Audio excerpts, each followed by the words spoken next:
Hello everybody and welcome to tonight's stream, Retro Tuesday, where we play games from yesteryear that we loved or often forgotten as well, because a lot of the games that we do love are very niche today.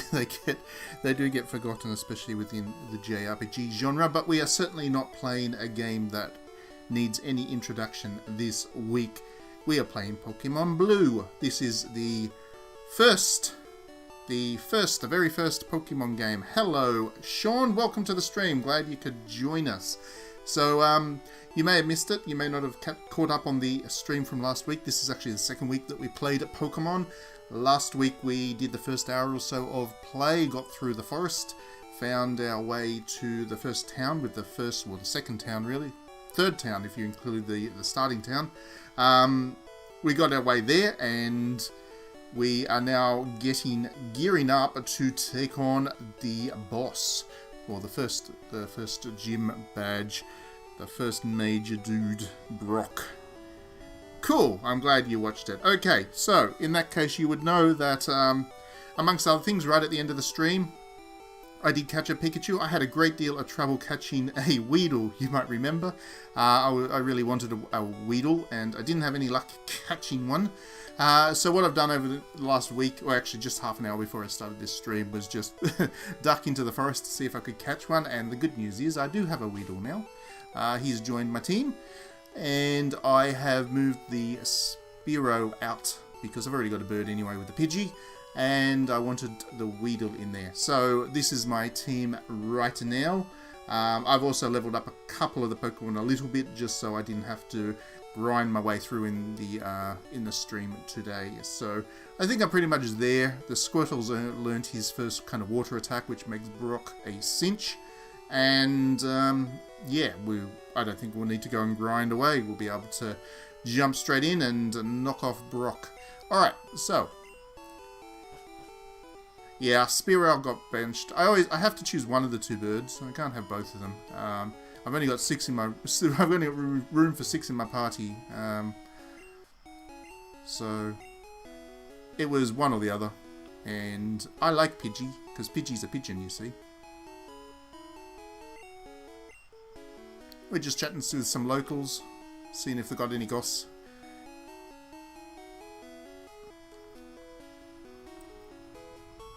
I mean, the other reason is, funnily enough, and it was coincidence, I didn't mean to, I'm also replaying through the GBA remake of Pokemon Blue and Red.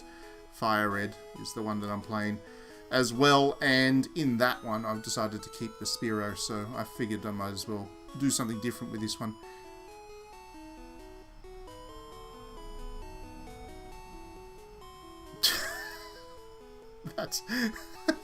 That's a good story. Britney Spears.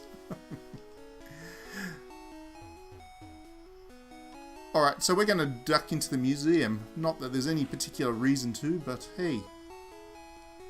$50 to get in? Yeah. You can't put a price on educations. So here we go, let's talk to this guy. That is one magnificent fossil. That there is an Aerodactyl. A primitive and rare Pokemon. Cool.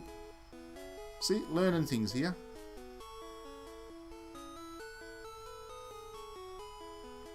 Another primitive and rare Pokemon.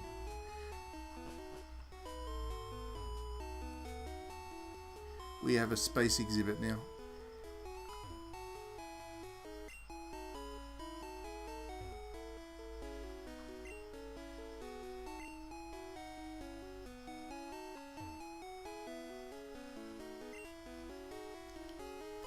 All of this kind of, this little museum thing that you can wander around in, it doesn't seem to have any point when you first experience it. I want a Pikachu. It doesn't seem to have any particular point when you first go in here, because you spend $50 to look around a couple of fossils and that's it. But all of that's preempting what is to come soon enough, so yeah.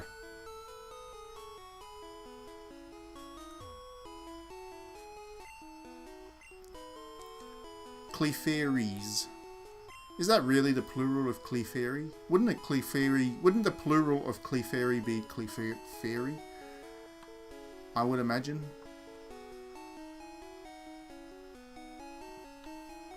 Although fairy and fairies, so possibly not. Doesn't sound right though, Clefairies. Anyway. So this is the first gym.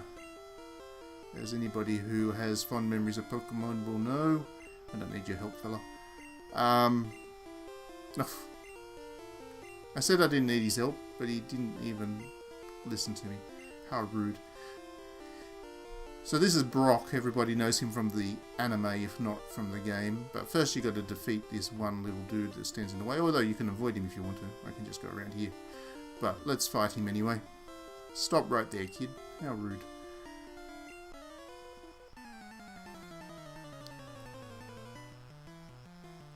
So these little kind of warm-up trainers are there to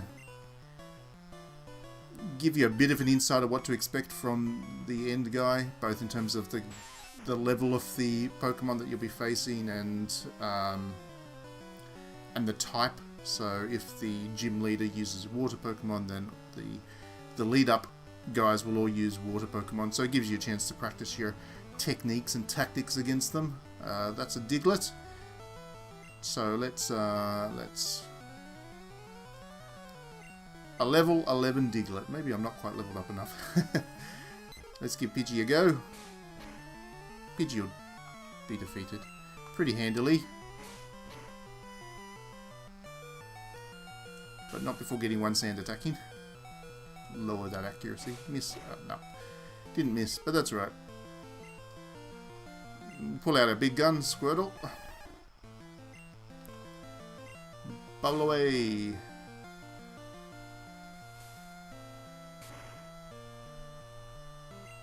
Super effective, but unfortunately I'm not high enough level.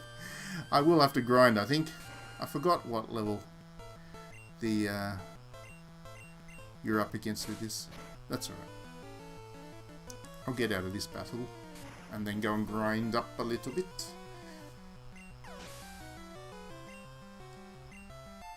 Weedle grew to level 6, cool. Squirtle gained a lot of experience points. Anyway, while we're doing this, Sean, what have you been playing? What retro games are in your thing at the moment? You're still playing the Evercade a lot?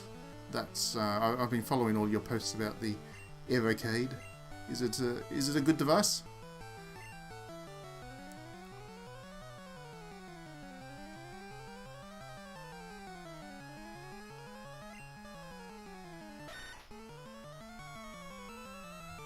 So cute, the little sand shrew. I do like the sand shrew. I better use a potion. I'm going to need that Squirtle to be pretty healthy to defeat the sand shrew now.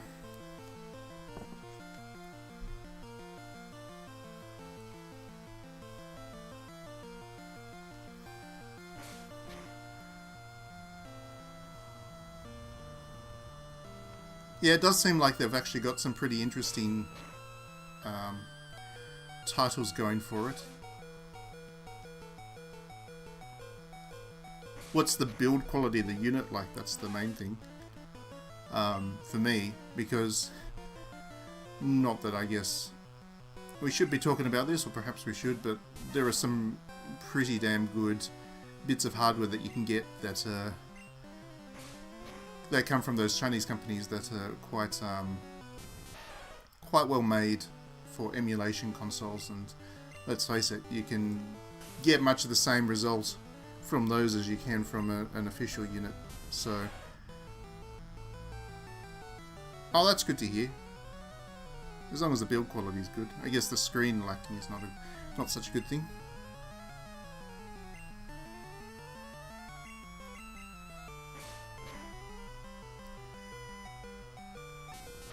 Good job here, Pikachu. Just War of attritioning down the Sandshrew, so it's not going to do much damage to me.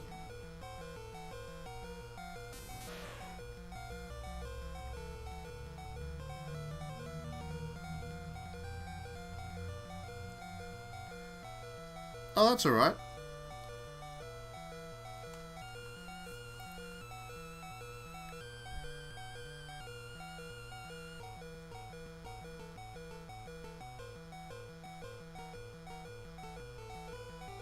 Yeah, I guess that's kind of important. I mean, this console, this Evercade thing, it's not there really for the RPGs as such. It is more for the arcade games. So yeah, the button quality would be pretty important.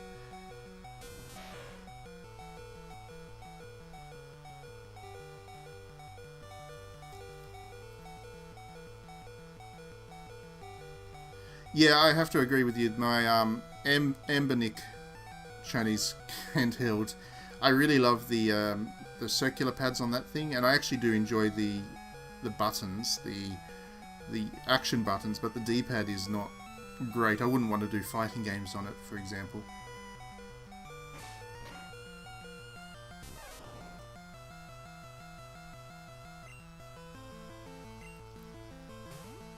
It needs to get Defender of Oasis on it. I'm going to do Defender of Oasis at some stage on this stream because that's a great little classic, classic JRPG.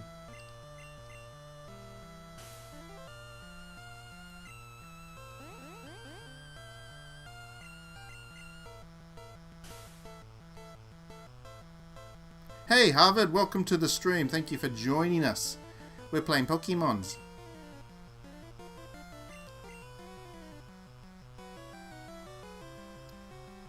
I'm glad lots of people actually remember Defender of Oasis because the last couple of weeks I've actually put it on the poll as well for which games I should play. Obviously this week I was already going to play Pokemon, so I didn't do a poll. But the last couple of weeks I have done a poll, and each time there have been some people that have voted for Defender of Oasis. So it makes me happy to know that there is an audience for that game out there still. There are people that remember it well. Hello Diddy Ram, welcome to the stream, and yes, it is very much okay to keep on going on. I know it's a miserable time of the... 2020 has been a miserable year all round, but look on the bright side, it's nearly done. 2021 cannot possibly be worse, right?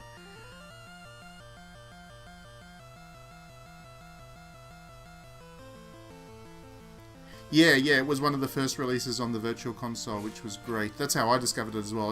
I'd never owned a Game Gear, so I'd never played Defender of Oasis previous, but I saw that it was an RPG thing. I'm a big fan of the Arabian Nights theme, so I figured I should give it a go. And I was very impressed. Very, very impressed indeed. So, yeah. I will definitely replay that at some stage for this stream. Did I say what? What did I say? Do I think Microsoft should buy out Koei Tecmo? No, I do not think Microsoft should buy out Koei Tecmo. I think Nintendo should just get on with it and buy Koei Tecmo, since that's clearly what they want to do. And I think Koei Tecmo would be a great studio for Nintendo. That would be the competitive differentiation that Nintendo needed to solidify that it was a Japanese publisher first and foremost. And given the way Sony and Microsoft have both gone, that would actually be a point of difference for the Nintendo. So there you go. That's my call for an acquisition. Oh, the 2020. Well, I guess we'll see. In how many more weeks is it before we discover if Trump is still the president dude of the US? Because I'm pretty sure that will determine whether 2021 is going to be better or worse than this year, all by itself.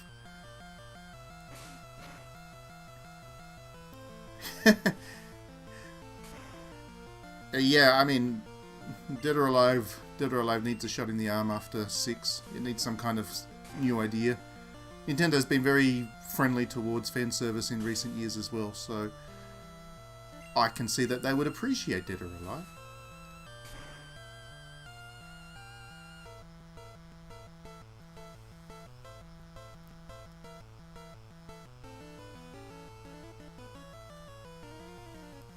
I mean, Koei Tecmo is...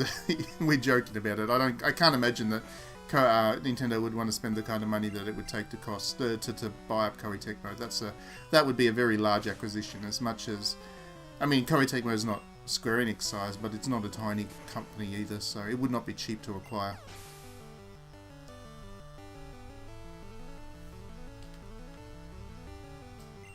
There we go. So I managed to beat him in the end. My Squirtle got another level. Good old Squirtle.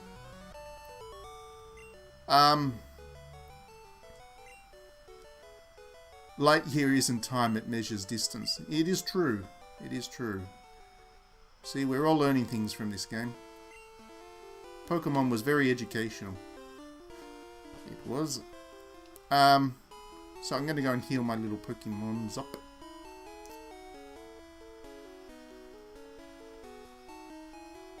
Yeah, yeah. If Nintendo was to put a, if Nintendo was going to put a Dead or Alive character in Smash Brothers, it would almost certainly be Ryu, which is disappointing because it should absolutely be Mary Rose with green hair alternative, so you can effectively put Hatsune Miku in there as well. That would solve both problems all at once, and it would actually get me playing Smash Brothers again.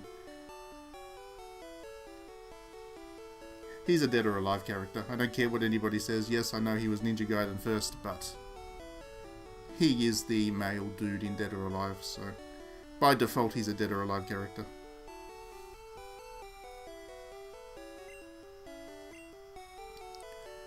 Alright, so I'm not going to be able to beat Brock, I don't think, at this stage, although Squirtle's at a pretty good level. He's kind of out there by himself doing it, so I'll need to quickly level up all the other Pokemon. Luckily there's a patch of grass just here, and the random encounter rate is nice and high on early Pokemon, so this shouldn't take me too long, peeps. Every Dead or Alive character after Hitomi is non-canon.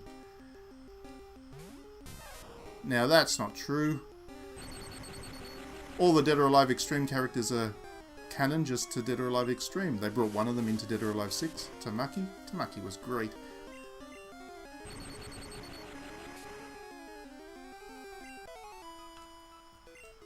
I actually haven't played Dead or Alive 6 for quite a while, actually. This is what happens when Koei stops doing DLC. I stop playing the bloody thing. I miss Dead or Alive.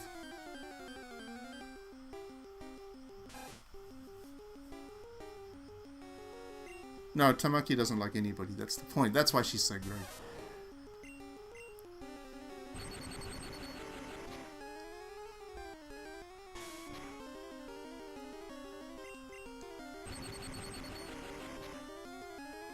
Since we were speaking about Smash Brothers just recently, did anybody play the Smash Brothers clone that just came? Well, it wasn't a clone, it wasn't a direct clone, but the indie Smash Brothers that came out about a week or two ago on Switch?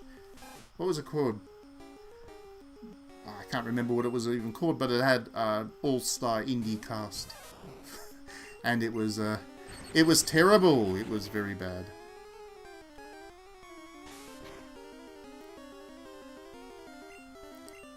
Pikachu? No, Pikachu you can't choose as a starter in blue. Pikachu was a starter in Pokemon Yellow, which was a kind of a 0.5 re-release of the original Pokemon. Pokemon Blue, you had the choice between Squirtle, Charizard, and I've forgotten the name of it. The green leafy one. You reviewed it? Oh, I'm very sorry to hear that, Sean. You put yourself through it so other people did not have to. It's a pity. I would actually think... I would really like for there to be an indie Smash Brothers thing, or some kind of, mashup of all people's favourite indie characters. Mind you, I wasn't particularly interested in this one because they didn't get the right indie characters either. They got some good ones, but not necessarily the games I would have liked to have played. Like, for example, they should have got the Higurashi characters into there. That would have been pretty good. Mion would be a great Smash Brothers character. Bounty Battle, that's the one. Bulbasaur. Yeah, thanks, Harvard. Thanks for reminding me of that. Bulbasaur, that's the one. The green leafy one. I don't think I ever picked him. In about the 20 times that I've played through Pokemon Red or Blue, I don't think I've ever once picked Bulbasaur.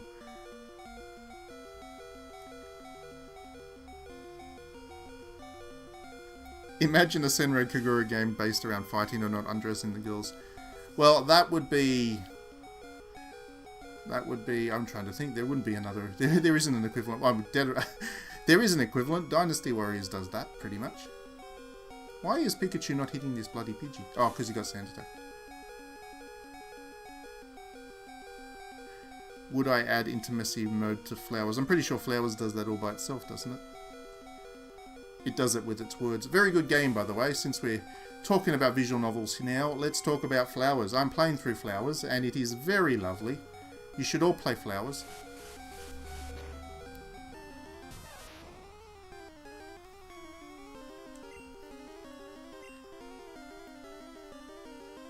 I'm playing Flowers in between another visual novel that I can't talk about because under embargo, but belongs to the Steins Gate series. I think I just gave it away, but whatever. I'm pretty sure Spike Chunsoft isn't going to tune into this stream, so I'm just going to say it. But yeah, I'm playing that for... I've got a lot of visual novels on my plate right now. Just as well I like visual novels.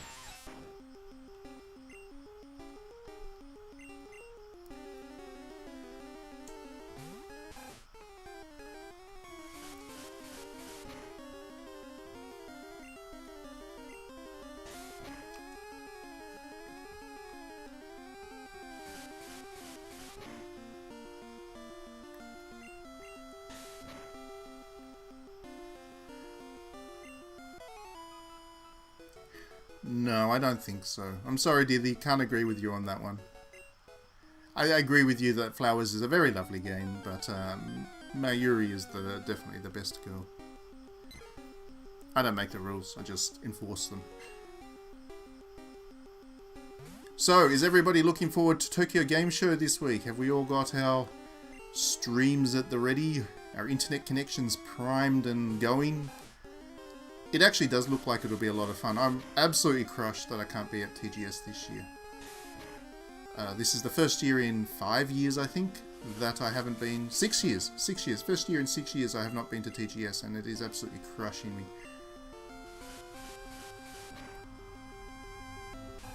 Yeah.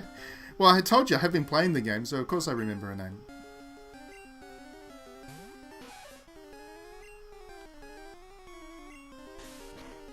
I think it's a little bit early for for Kandagawa Jet Girls too. But D3 does have a stream. I don't know exactly what's planned. I'm kind of hoping that they slip in a new Onichambara or Schoolgirl Zombie Hunter for PlayStation 5. That would be pretty cool. Schoolgirl Zombie Hunter port for Nintendo Switch. That would be pretty cool. I'd love to play that on the train. I'm sure that anybody sitting near me at the train will enjoy the content of me playing Schoolgirl Zombie Hunter. But yeah, D3 Publisher is where it's at as far as TGS and those kinds of games is concerned. I know they've got Earth Defense Force to show off. I'm sure that'll be the bulk of their show. But I do hope against hope that we get some new D3 at its best stuff.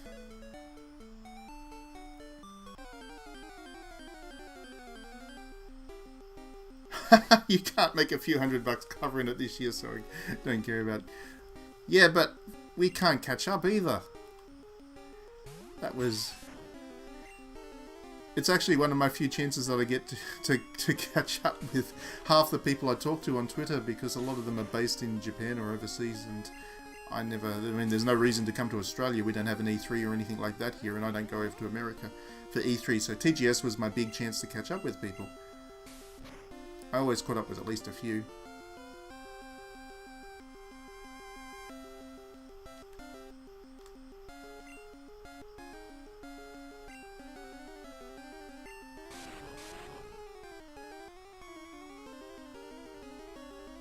Invite them over to see the Goose Studio. Well, see, that's the point. I mean, we were talking about that All-Stars Indie All-Stars fighting game. Imagine if they had the Goose. Now, that would have made the game so much better. Actually, the Goose should be in Smash anyway. I mean, he's a much higher profile character than the indie characters in that indie brawler, so he should be in Smash itself.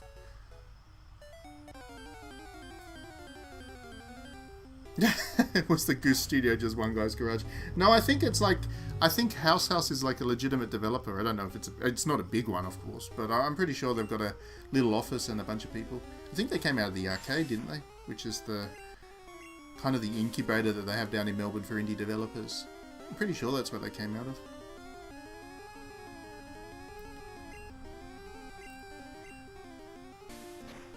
Yeah, I'm also missing all the interviews that I get a chance to do. Nipponichi always organised me some cracking interviews at TGS, and that's not going to happen. I do have some email interviews and Skype interviews that I'm organising, but it's not exactly a replacement. But anyway, you do have some interviews to look forward to from me from TGS, I guess, for anybody who reads DDNet. I would hope some of you do.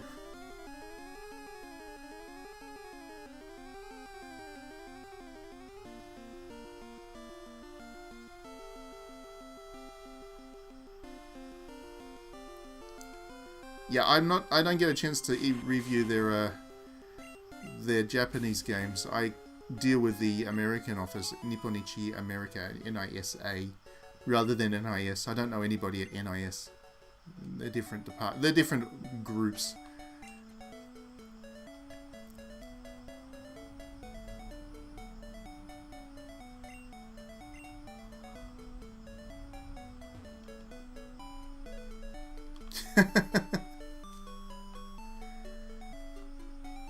Fair enough. I think that's how a lot of people go consume DDNet anyway.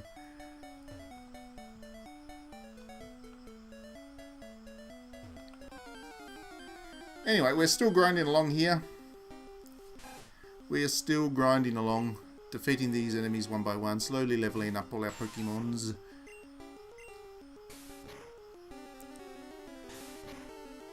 Remember when grinding was such a thing? These days all the games are so easy on people. They're just too nice. But once upon a time, these games were willing to be brutal and force you to grind. Will the next DD game have an intimacy mode where we can undress you? You have a lot to look forward to with the next DD in the game, I can assure you.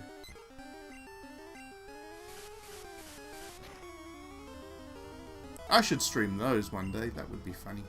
I stream my own games. Just going to go and rest up a bit. Get my Pokemons all nice and healthy. I honestly can't remember what level I really need these things at before I can take on Brock. I'm pretty sure I'm getting close. I mean, Squirtle at level 10, he's really the guy. I really use the other Pokemon to soften up the... Ah, no, I don't want to heal. Go away, go away, go away. Just go to level 99. You can't do that in Pokemon because they have this very clever way of forcing you to progress, because if your Pokemon go over a certain level and you haven't defeated the requisite gym leader, i.e. boss, then they actually stop listening to you, and they won't do what you tell them to, so they become useless. It's a very clever way of actually forcing you to continue on and not just level up endlessly. Pikachu is the only Pokemon you know. You should play some Pokemon, they're good games.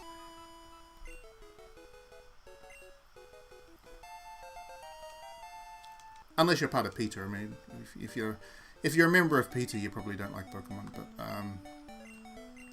they are very good games. Very high quality. Very nice design. And also very charming.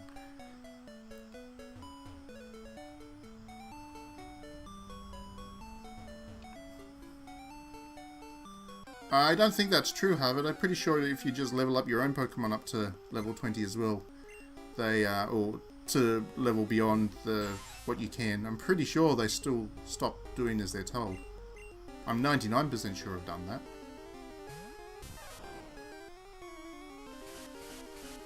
If you would like to write an article about flowers, I would be more than happy to publish it for you. I have so many reviews I've got to do. We have a lot coming. I've still got to review Port Royale 4. That's my big one this week. After Fight Crab. Fight Crab is excellent. You should all play Fight Crab too.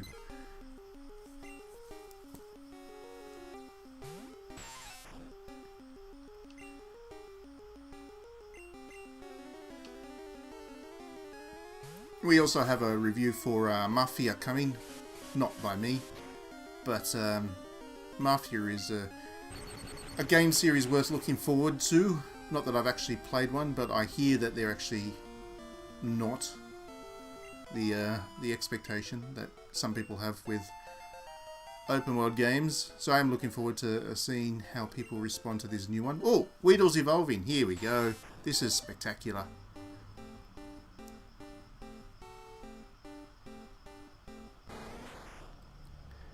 Weedle evolved into Kakuna. So that's halfway there. He's got one more evolution to go and then he becomes awesome.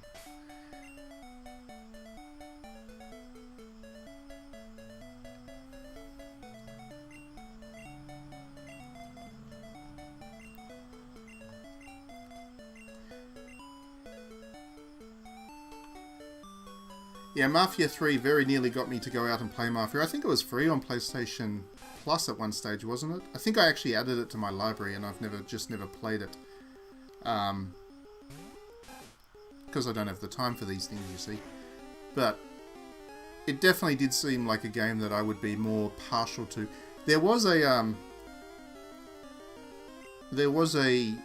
open world game that I quite enjoyed on the PlayStation 2, which was not great. It reviewed pretty poorly, but I don't know. I enjoyed the setting and the general story of the thing a little bit more than GTA, which was the big deal back then. It was called the Getaway. I think it was set in an actual map of London, and like I said, it was not a great game, but I actually enjoyed the elements of the game, the elements of video games that I do enjoy, which is narrative and setting and characters and stuff.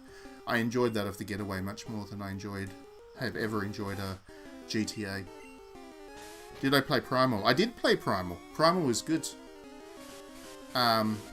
Once again, not a game I necessarily enjoyed playing, but I enjoyed everything about Primal.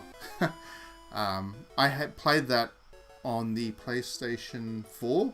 Was it a PlayStation 2 release on PS4? I'm pretty sure it was. That's where I played it anyway. Good game.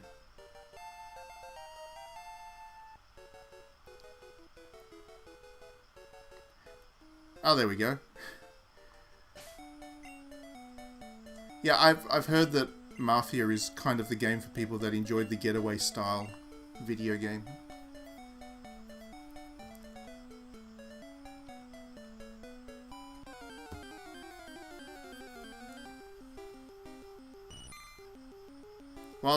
Wild Arms 3 is a very good game as well. Very, very good.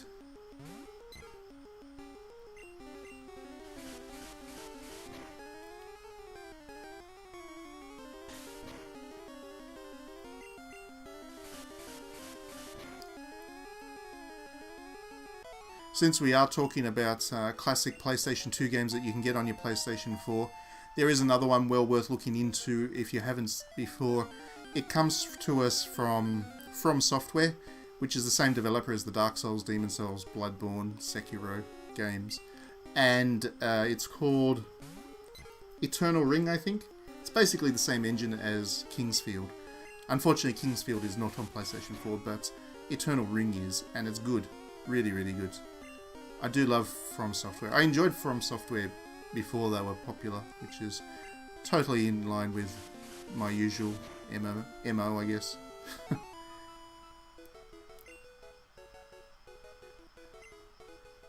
No, it is great. It is absolutely great. I know a lot of people don't like the Dark Souls games, but I don't know, I do. I don't know why, because I'm meant to not like things that are popular or whatever, but I do like Dark Souls. I'm looking forward to Demon Souls on PS4. That's the one thing that I wish I had got my PS5, sorry, Demon Souls on PS5. That's the one reason I wish I had got the PS5 pre-ordering. I would have liked to have played Demon Souls.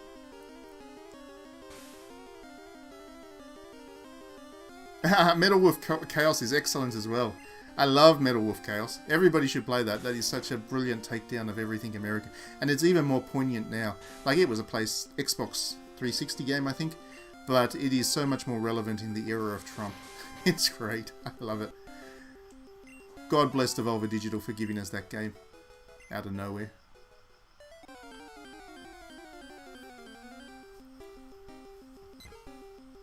Original Xbox, was it? There you go.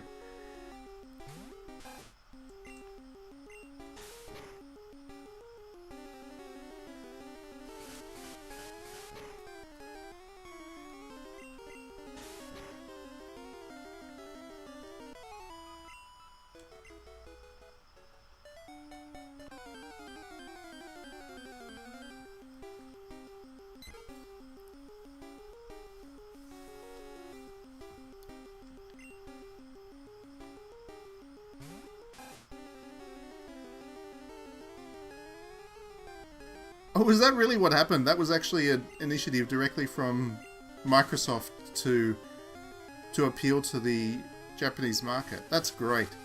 That's a great story. I do love From Software.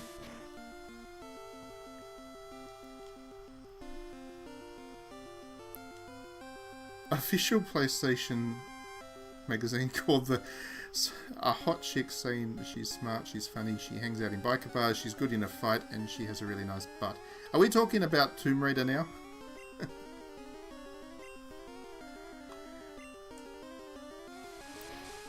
It's so funny, actually, now that I'm talking about old Tomb Raider and journalism back in the day. I remember reading a newspaper article back when the original Tomb Raider was really turning heads and causing a lot of debate and controversy and whatever. And there's just no way I'll ever be able to find that article again. This was pre everything being on the internet times. And I can't even remember if it was like the SMH or the Australian. It probably was the SMH. Anyway, it was this really, really, really long article about the future of digital like characters in video games or whatever. And they were talking about how actors should be very worried because now all these digital characters can basically be told to do everything and they won't ask for extra money and stuff. And it was just so... It was so funny. It was just so blandly written and uninsightful. But I guess we should probably relook at some of those topics, I guess. Digital celebrities are certainly the thing these days.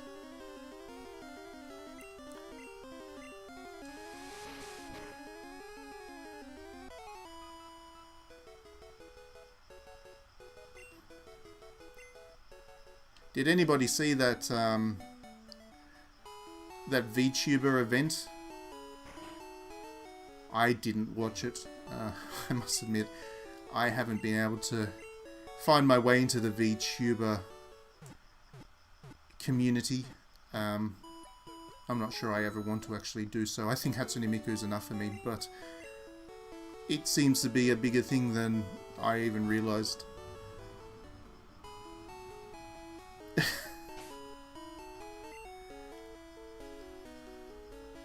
I think I'm pretty much good to go. Let's give this a go. Let's give Brock a go, shall we?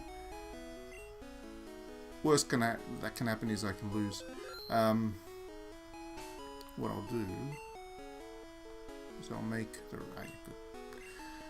Rattata is going to be the first to face down Brock.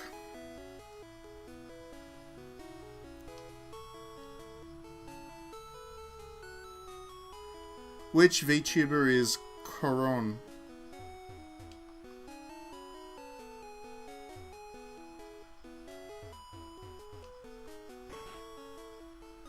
Send me a link on Twitter or something so I can see which one she is.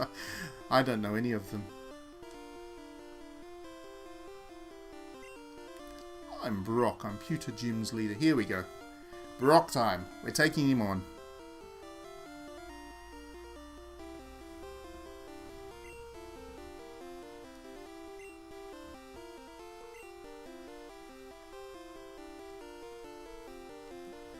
Alright. I'm just going to take a moment out from this game to Google search up Inugami Kuron. So let's see if I recognize her.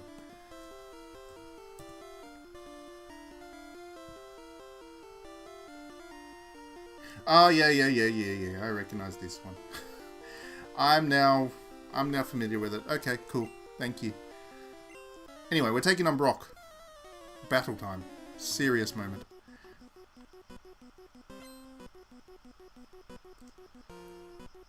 I like how Brock's not wearing his shirt. That's pretty fan servicey for an old Game Boy game. Mind you, it gets so much worse when Misty comes along. That's next. Alright. Geodude, level 12. I don't think I was ready for this. But anyway. Let's deal with him. Oh yeah, this is going to take forever.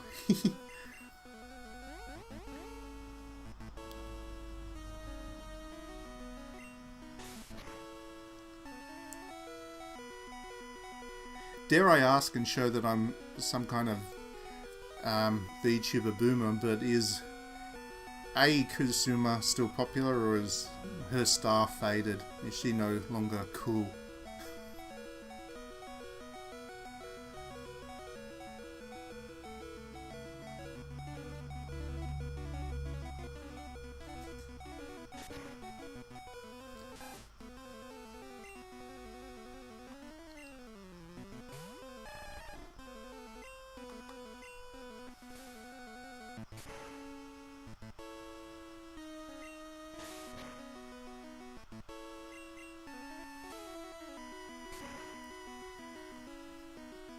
Ah, the star of celebrity, it fades quick.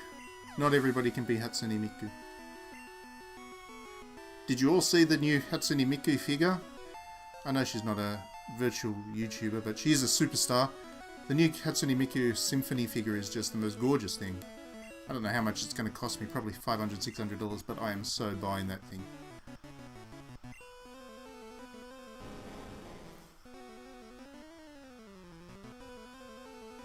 Oh, so Hololive is an actual organization, is it? I didn't realize that. I thought it was like the event name. I didn't realize that that was actually a organization or grouping. That's fascinating.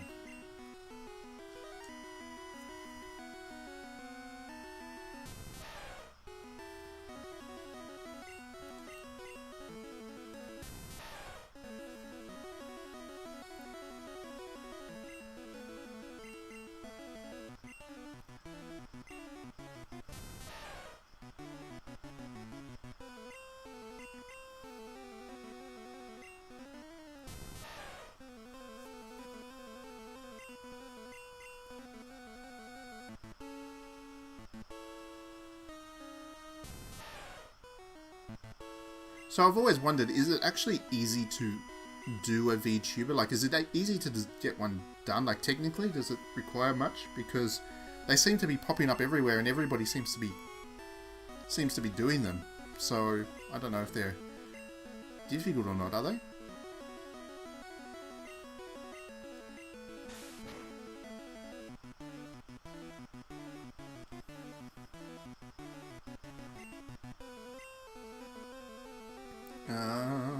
PG now.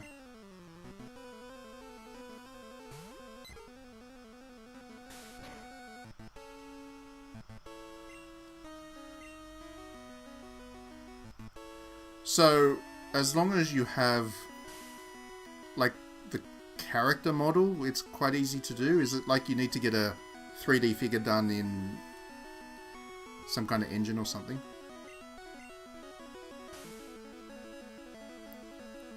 Well, this is exactly what I'm getting towards, Diddy. I'm investigating right now whether it would be viable to have a DD VTuber.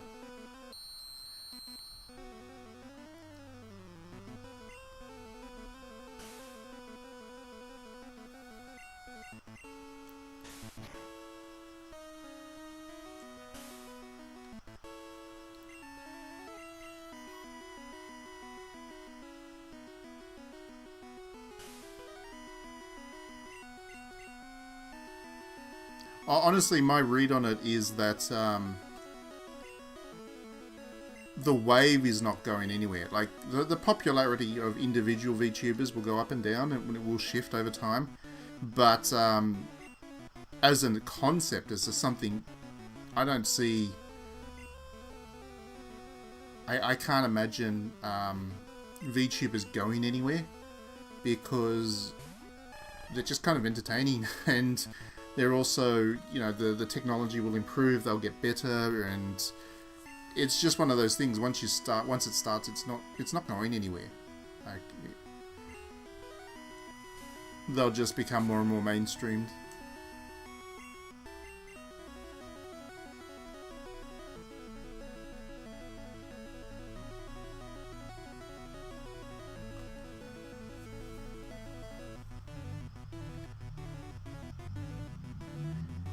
Yeah, see, this is like I said, I haven't been following VTubers, so I don't really know that much about it. But one thing that I do notice is that it is a very positive space. Like, overall, the behaviour of the VTubers and the way they interact with games and the community and everything else. It just seems to be a very kind of wholesome, positive space, which is also really the Vocaloid community overall. I mean, I know there are some bad elements here and there, but the community that's around the Krypton girls and Kaito and Len is actually very positive. I've been to a couple of the Miko Expos, and just the vibe, the spirit in there is just so much more positive and bright than I've experienced from gaming conventions and things. Those spaces are just more... I think it's because they're more niche, they're not as mainstream, and because they're not as mainstream, they kind of...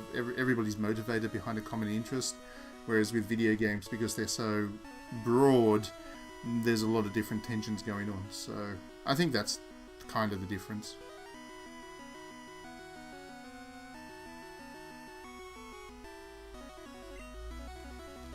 And as you would see, I have now beaten Brock. 1 down. And Pidgey grew a level. Good old Pidgey. And I defeated Brock. I did it. Yatta. So, I can now continue on.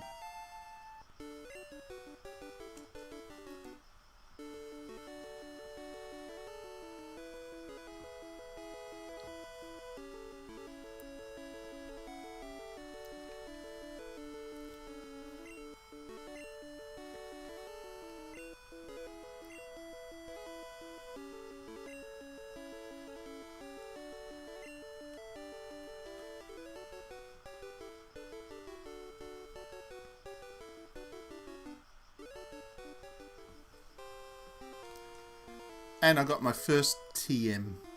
Does anybody remember the days when Pokemon TMs were one-use items? These days TMs can be used over and over again, which is good from a game design perspective, I guess, and from the competitive perspective where you want to have, you want to keep breeding up new Pokemon and whatever. But back in those days where you had to be really conservative about which TMs you used for which Pokemon, and you ended up with this huge library of TMs that you just never used because you didn't want them to go to waste, those were the days. Those were the days. I think a couple of times when I played through Pokemon games, I just never used any of the TMs. I ended up having like every single one of them, and I never used them, which is stupid because you should always use them, otherwise what's the point? But there you go. Hello Andrew, welcome to the stream. Yeah, I think that's the way to go. A limited number of uses of a TM is the good balance. I do agree that one use for each TM, and you only get one chance to get most of the TMs, did make it a little bit too much of a precious resource to use. But it would have been going the whole way other way to having no stake in using them when they're pretty powerful moves it's not the way to go, I think. So yeah.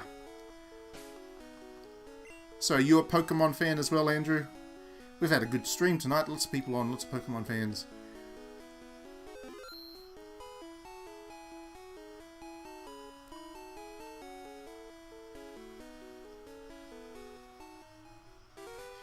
Speaking of spooky jump scares and horror, I can't wait for getting up to the Violet Town in this game.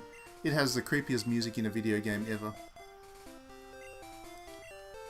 One of my favourite CDs, I've got a big collection of music CDs that I brought back from Japan from Japanese video games because they're the only place I can get them. I actually have the Pokemon Red and Blue CD soundtrack, and just listening to Violet Town's music in isolation is just horrific. The quality of that composition with such limited hardware was just fascinating. Lavender Town, there you go. Oh, cool! Cool. I always like to run into people who have had that kind of history with Pokemon as well. It's your first game, that's pretty cool. Do I listen to music? I do listen to music, mostly game music. In terms of the CDs that I have, it's entirely game music these days. Another reason that I'm very disappointed about not being able to be at TGS, I can't go to the Square Enix music booth that they have set up there, which is something else entirely. I would always spend a couple of $100 on music CDs at the Square Enix booth. I'm not going to get to do it this year. I'm just crushed. Yeah, I'm not getting into rap. The only rap I've ever listened to is the DK rap from Donkey Kong 64, because you had to listen to that bloody thing every time you turned the game on. That's the only rap I listen to.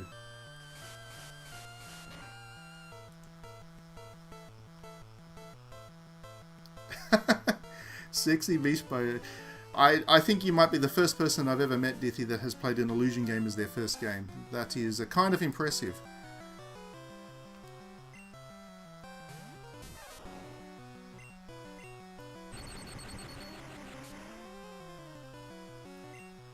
Pidgey down. I'm still very underleveled, so I need to get my Pokemon levels up quick. Quick, smart.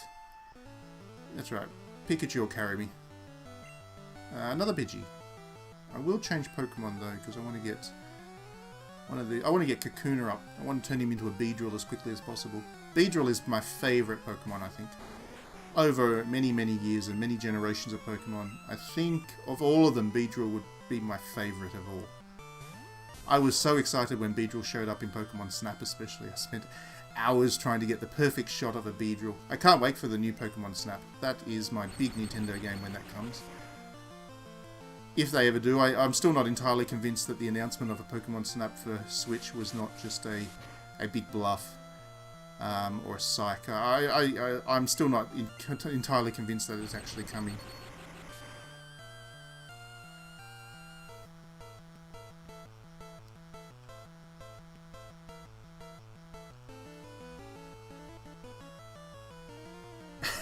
When I made the Honey Select article, I mean, if you read that Honey Select article, I made Dee Dee in it. I made my own character mascot. So, that's what I did. Alright. Oh, Scyther is pretty cool too. I did like him as well. And now that I think about it, I also am a big-time fan of both both the duck Pokemon. Farfetch'd and Psyduck. They're both great too.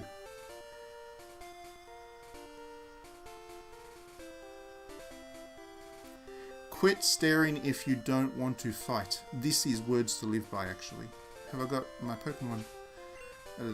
I've got enough of them. Let's do another battle. You. Boom.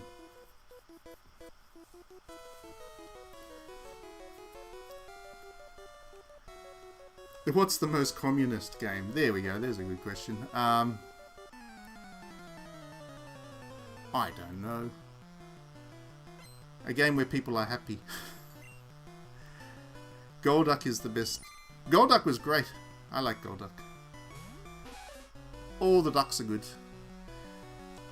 As a rule of thumb.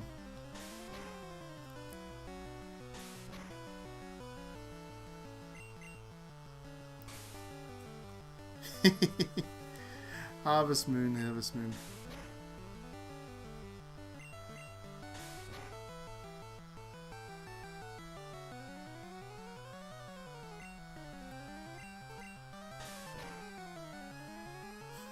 Harvest Moon is such an odd game,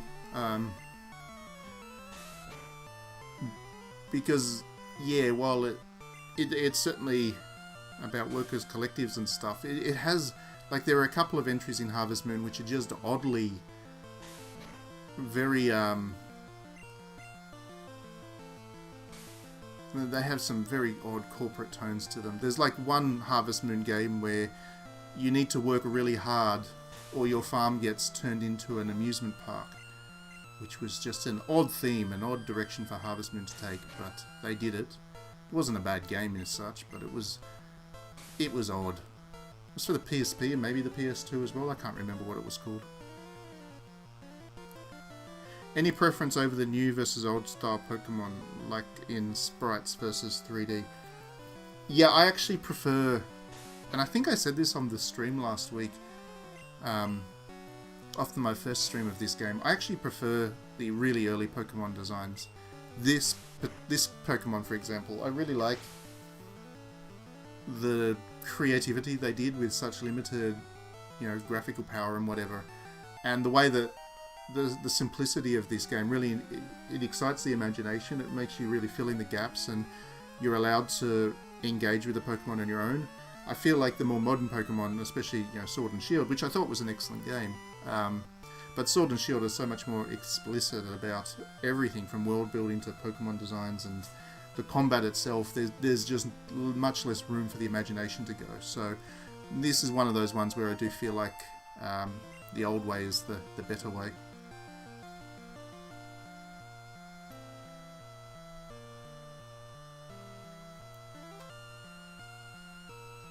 Oh, this is great. We've got some great analysis going on here about what isn't a communist game.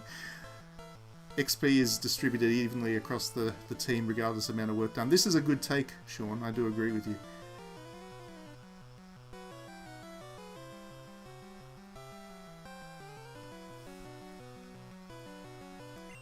I've got a Weedle to fight. What do I do with a Weedle?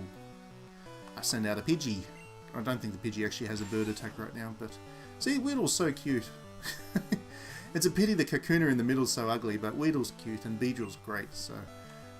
I deal with the Kakuna stage off the Weedle. It's going to poison me now.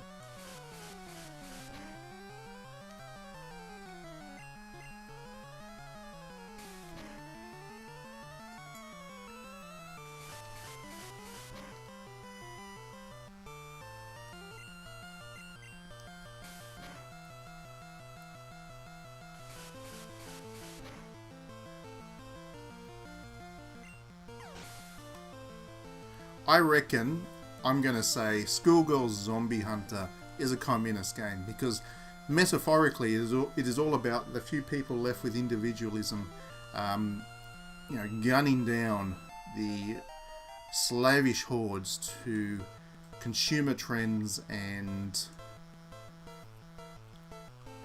very much like the George A. Romero one, Dawn of the Dead, where they all they congregate around the shopping mall because they are consumers and they are zombies. Very much like that, but Schoolgirl Zombie Hunter, of course, it is actually... they've come together in the pursuit of school uniforms, which is perhaps a little bit compromising to the theme, but if you're going to compromise the theme, let's go that way.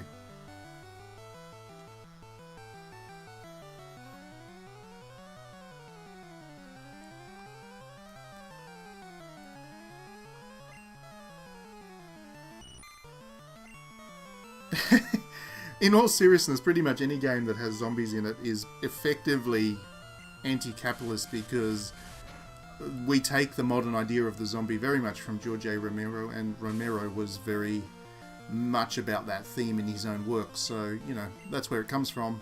There are elements of that in any zombie game, really.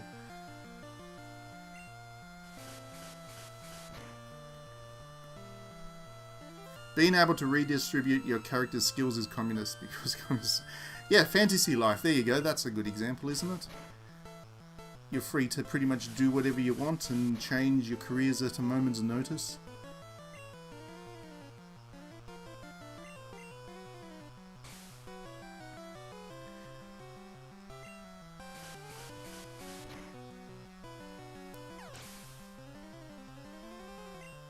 I am making some good progress here. Oh, Pidgey leveled up. Excellent. Pidgey's level 10.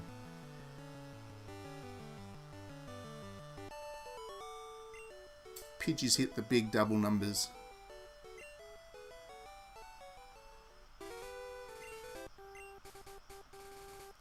This little section here is quite annoying because there's actually a lot of little Pokemon trainers in a row that you have to fight.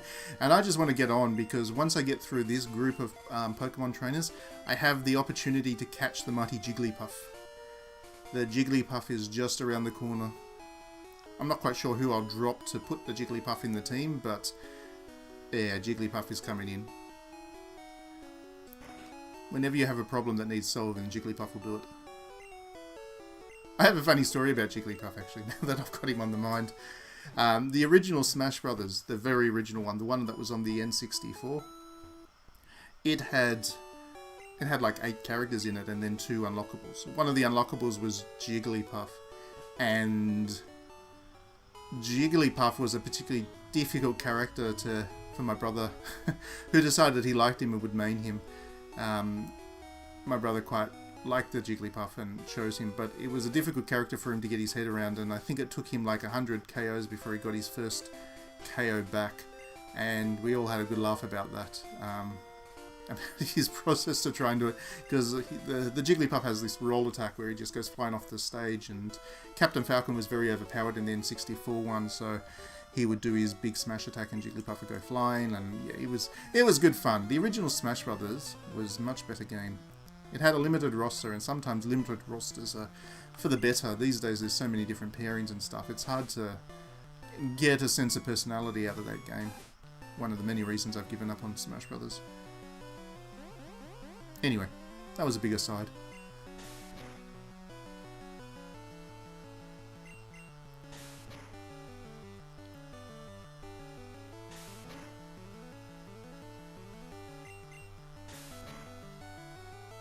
So, Rattata.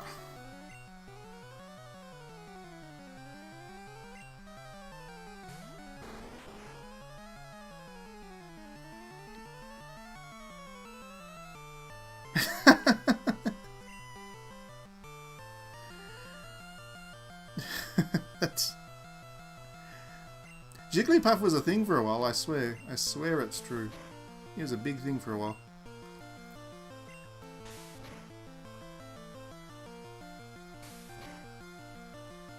Ah yes, I poisoned the Rattata. Okay, let's change Pokemon over. So my Kakuna can hopefully level up.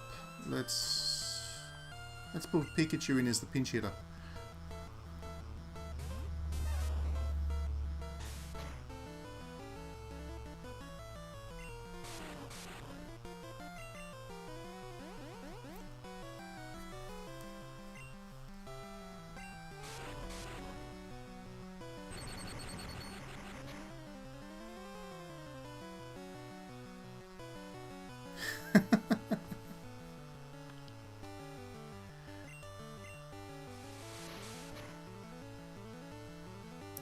Poor Pikachu not got knocked out. Let's throw Nidoran in. Nidoran will do it.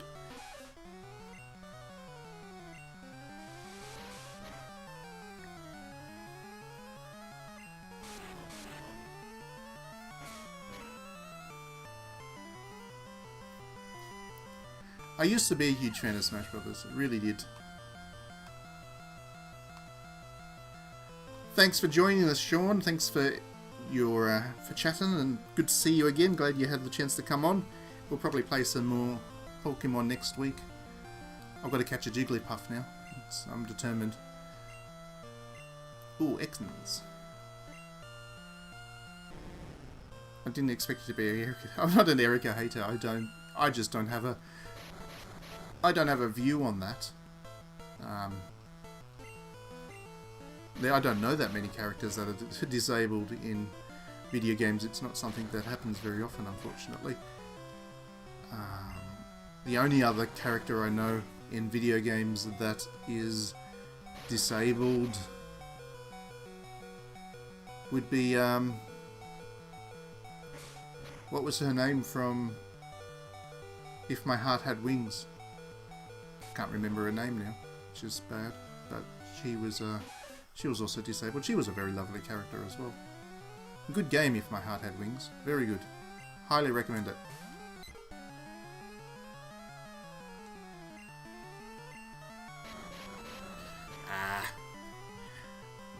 The one really annoying thing about the movesets in the original Pokemon was this damn Wrap Attack, because it just continued on, and while it was continuing, you couldn't attack back. In later Pokemon games, you could keep fighting on, you'd take some damage every turn from Wrap, but you wouldn't have to go through this period where you can't move or attack or anything. This is annoying. And one annoying thing, they definitely fixed that in later games in Pokemon.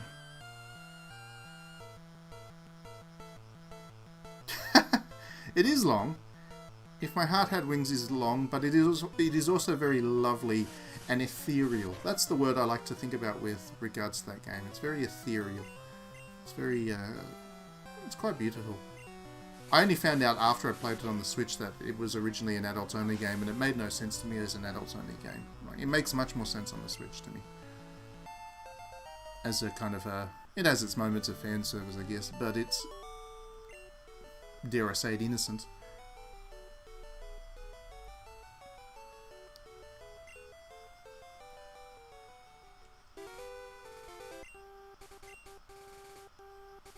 Okay, so 3 down. Hello, Moises. Thank you for joining the stream.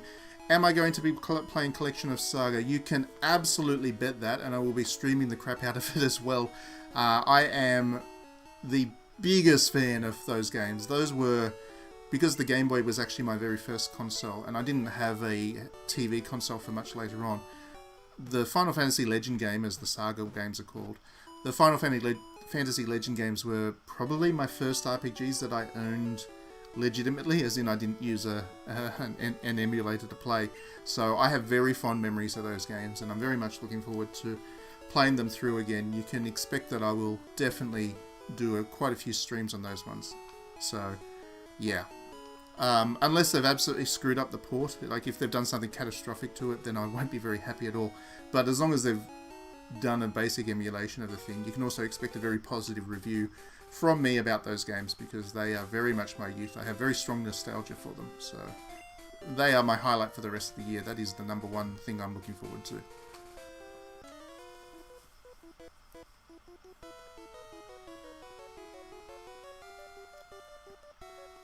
Are you a trainer? Let's fight. Isn't the shorts guy in here?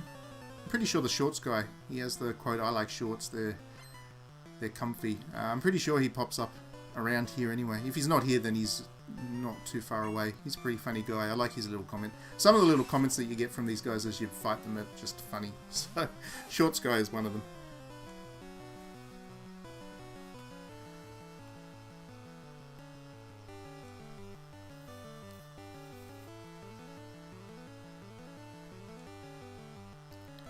Yeah, unfortunately the Game Boy has been kind of legacy console for such a long time now that aside from Pokemon, which is the one I'm playing here obviously, I think a lot of the classic RPGs are lost, and the Final Fantasy Legend or Saga games are definitely one example of that.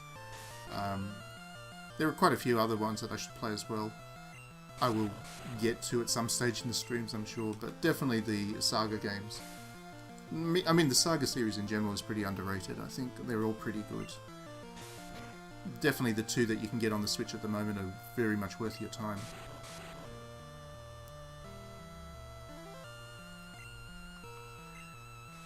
Yeah, having Advance Wars back would be nice. I can't see that happening because Fire Emblem just spends too much money, so they're always going to put all of their resources into Fire Emblem now. But it would be good to have Advance Wars back. In the meantime, there is a game you can play called Wargroove if you haven't yet. Wargroove is basically Advance Wars and definitely worth your time.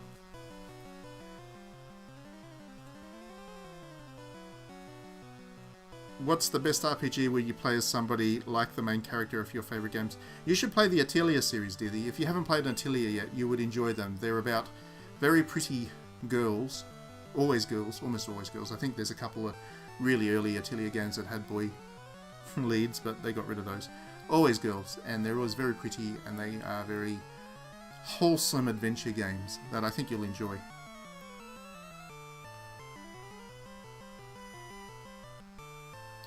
Ooh, Time and Eternity, there's one that I haven't heard for a while. That was a good game. That was absolutely slammed by just about everybody, but I really enjoyed Time and Eternity. I remember it had a lot of it had a lot of upskirts. It was a very panty flash game, but other than that, it was quite good. I mean, not other than that. I mean, there's nothing wrong with that fan service either, but in terms of being a game outside of the fan service, it was also very good. I'm sorry you didn't like Atelier, Sophie. It was a good game, I thought. So maybe not my recommendations. Maybe they won't help you, did he? I did do a stream of Dragon Quest Monsters, maybe even 2 streams, right at the start when I started doing these streams, so about 4 or 5 months ago. So if you go back through the archives of the records, you'll be able to see me play a little bit of Dragon Quest Monsters. I haven't done Sword of Hope on the stream yet, but that is definitely one that I have on my very long list of things to get around to, because, yeah, I agree, Sword of Hope is good fun.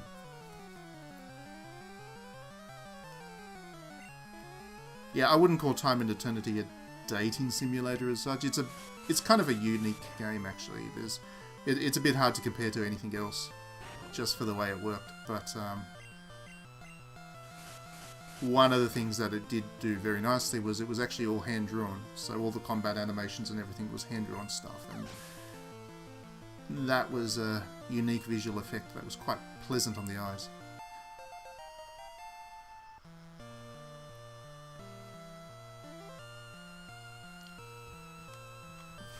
Oh, that's a pity. I'm sorry to hear that. I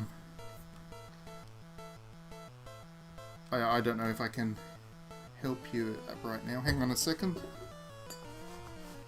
Let me see if I can quickly track down the Dragon Quest Monsters videos for you. So apologies for this for everybody else on the stream. I'm just going to quickly see if I can find the the Dragon Quest Monsters streams for.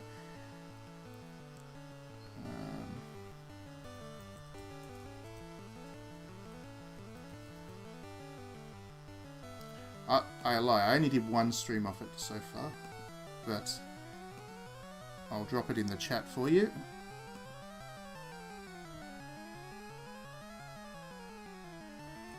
There you go.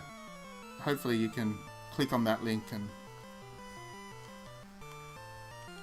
you'll be able to see it. So it was quite a few months ago. It was my first stream. I was very unsure about how to do the streaming thing. I was very nervous, actually.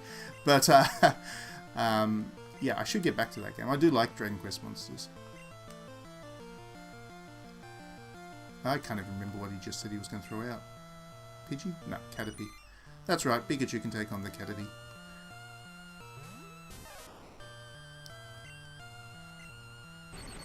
Right.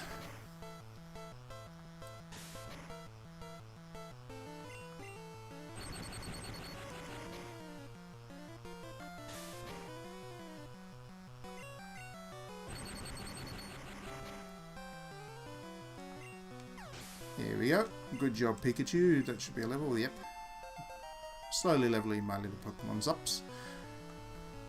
Oh, he's got Thunder Wave. That's a very useful move for when I'm trying to capture Jigglypuff down the track. Paralyze them, they become that much easier to grab. Let's put Kakuna back out so I can get the experience for the Kakuna.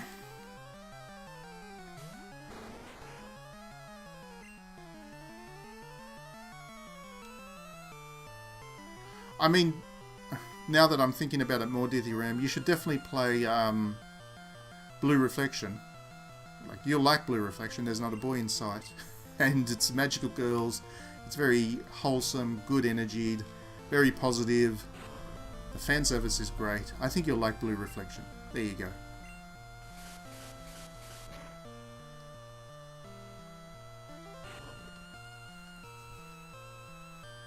It's like Persona for people that like magical girls. You have seen the entirety of Blue Reflection. There you go. Now you can play it yourself.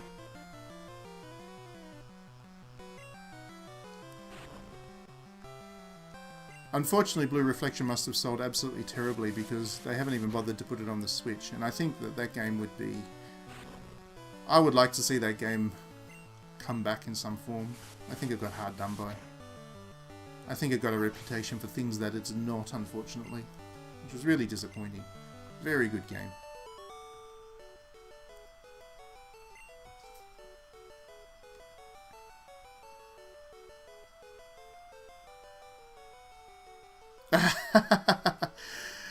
Okay, so it's called Blue Reflection. I've actually got a lot of streams of Blue Reflection on the channel as well if you want to search through the old streams that I've done.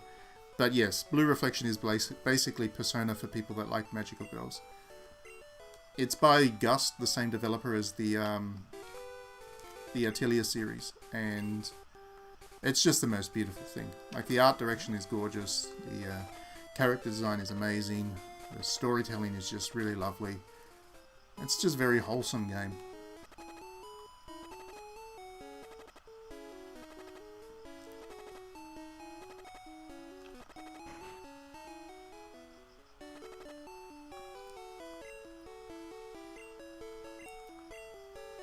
Games that are more like Crystar and Knights of Azure. Have you played on Ichanbara?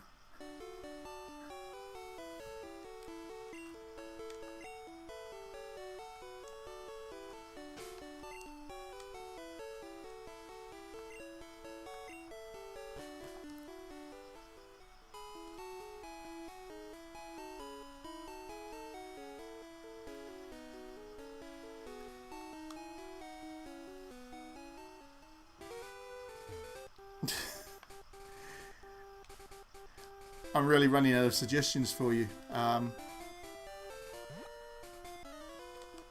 Unfortunately, your tastes are a little bit specific for what video game developers generally make, Dithy, unfortunately. At least as far as action games. I know there's plenty of visual novels that cover off what you're interested in, but yeah, I can't think of too many others beyond Knights of Azure, Crystar.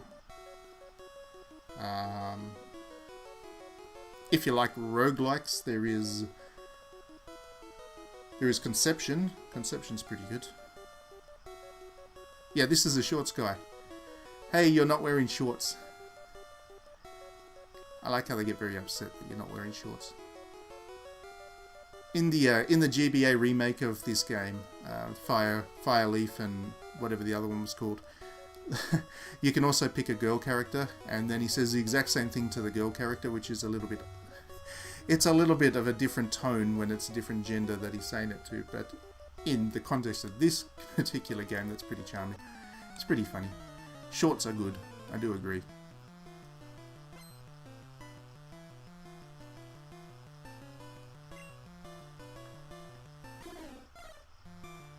Oh, that's a big level Spearow that I'm taking on. Let's tail whip it. It's going to kill my Rattata, but if I can just injure it just a little bit, Pikachu can come out and finish the job.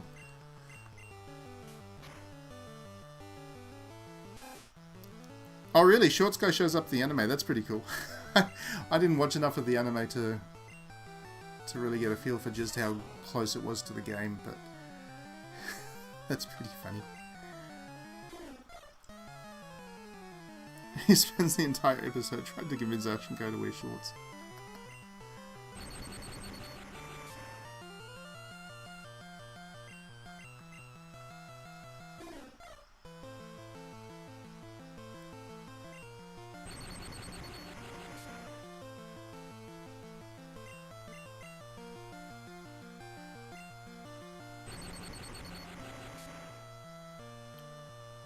There we go. Spearow down.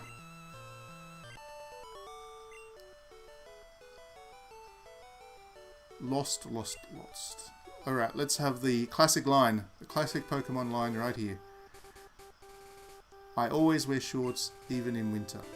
Oh no, it's not the shorts guy. It's a different shorts guy. There's a couple of different shorts guys, obviously. He likes shorts in winter.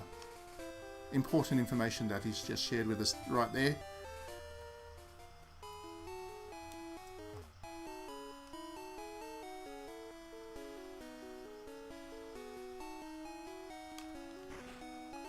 Heal up.